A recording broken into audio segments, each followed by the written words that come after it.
Welcome to Young NFL Analyst, and today and a little bit over the next month we'll be taking a look at each team's individual breakdown and looking at how their offseason has gone and looking a little bit forward in the future. So today we're starting with Kansas City Chiefs. Obviously we got to look at the quarterback room because that's where the team starts on the field. You got to look at your quarterback. So you've got Patrick Mahomes, Chad Henne, and Shane Buechele.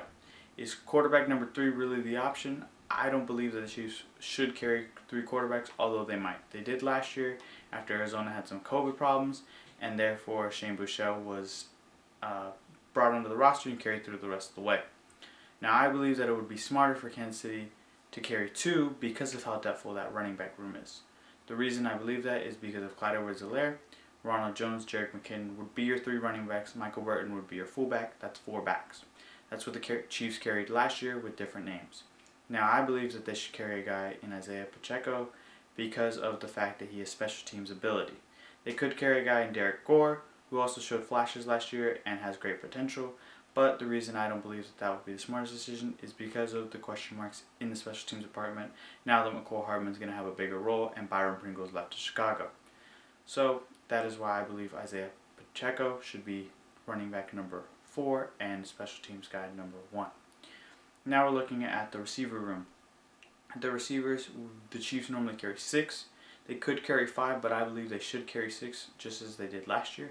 It'll be Juju, Marquez Valdes-Scantling, McCole Hardman, Sky Moore, Josh Gordon at 5, and then a decision between Cornell Powell, Justin Ross, and Corey Coleman. I believe that should be a 2-man race. It should be between Cornell Powell and Justin Ross because those are 2 young guys. Cornell Powell came out of Clemson last year. Justin Ross coming out of it this year. Justin Ross has a higher potential ceiling, which is why I would carry him, just because he'd be around Patrick Mahomes and those guys more often. But I also understand using your 5th round pick that you had last year and actually trying to see if you can get some worth out of it rather than that just being a complete failure. Now you've got your tight end room, which is actually very depthful, and another reason that Shane Buechele probably won't make the roster. You've got 3 tight ends right now, or 4 easily you can put them in, but the Chiefs carried 3 last year. You have Travis Kelce, Noah Gray, Blake Bell, and Jody Fortson. Those are your 4 that you can obviously, and then you have a guy who's been Jordan Franks, who's played well throughout minicamp and OTAs. Now, I believe that Jody Fortson should be tight end 3. I don't really know what you do with Blake Bell because he has been so good, or he's been serviceable and he's been solid, so that's why I would like to keep him. He's a solid tight end in this league. But I also understand you getting a guy like Jody Fortson, who's been a great red zone threat, or last year he was in the little sample size we got before he tore his Achilles against Washington. You've got a guy in Noah Gray who actually played pretty well, and you've obviously got Travis Kelce, one of the best tight ends in the league, in my opinion, the best tight end in the league. But you can debate that amongst yourselves. I believe Jody Fortson should be that guy because of how well he was last year, although I do understand a little bit of hesitancy because of the torn Achilles. Now you got to move to that O-line. Chiefs carried 9. The 9 are pretty much set. Left tackle Orlando Brown, left guard Joe Thuney, center Creed Humphrey, right guard will be Trey Smith, right tackle will be Lucas Nguyen, depending on how he is recovering from his injury. The backup right tackles, and they'll play other positions as well. Jerron Christensen, he will play the swing tackle, the left and the right. You've got Andrew Wiley, who can play right tackle and right guard. You've got Darian Kennard, who also can play right guard and right tackle. You've got Austin Ryder at center, and you've got Nick Algoretti at left guard. So if I just counted that correctly, that would be 10 O-linemen. Now the Chiefs normally carry 9, so what does that mean? One of those guys is most likely cut, which leaves a bit of a scare because a lot of those guys are actually very talented. Austin Ryder was the center during the Super Bowl year. Nick Algoretti has played in one of the Super Bowls. And then you have your left tackle, Jerron Christensen, who you signed from Houston, who played as a starter last year. You've got Andrew Wiley, who was a starter in the Super Bowl. And you've also got Darian Kennard, who was one of your O-linemen who you just drafted. So one of those guys most likely probably gets traded or cut, or the Chiefs have to move some roster spots around again. And probably they'll take a guy off the D-line, which is where I'm moving to next. So you've got your 5 defensive tackles. Those are pretty much set. Chris Jones, Derek Nottie, Tershawn Wharton, Taylor Stallworth, Kalani Sanders. Those are your 5.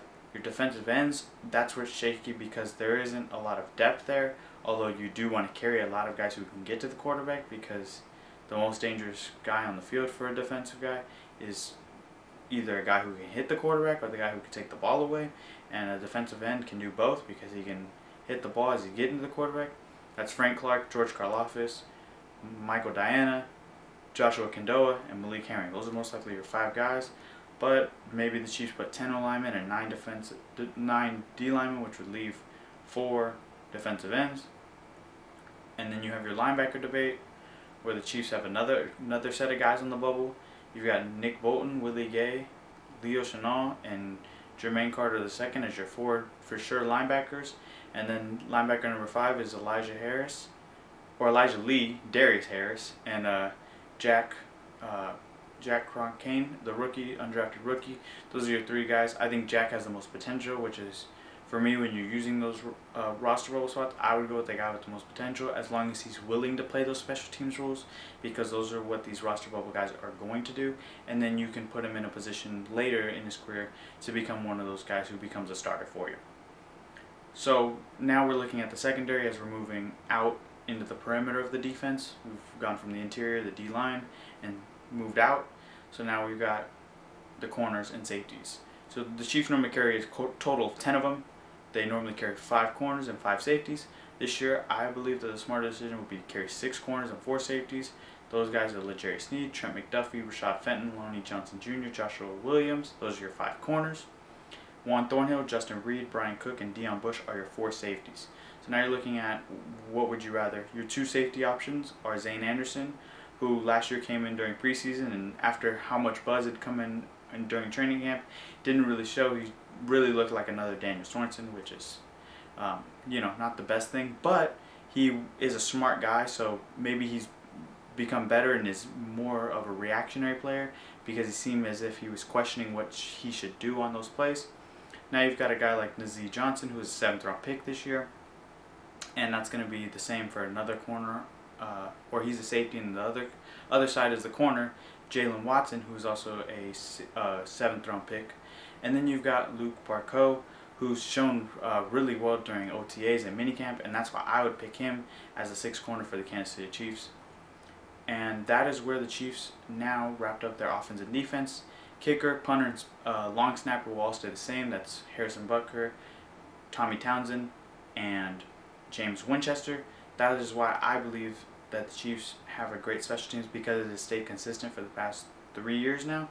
And I believe when you have continuity at that area, that allows for less mishaps and failures at that area. So with all that, I believe the Chiefs offense looks like it's going to be more of a spread out, and Chiefs can be a little bit more unpredictable. The defense is balanced, although it does have its question marks. But the key for defense is actually chemistry and being able to communicate. And if the Chiefs are able to do that, they can hide their flaws. So I really like that they have their good coach, their quarterback, and their GM all working together on this. And that is why I believe the Chiefs will have a successful season.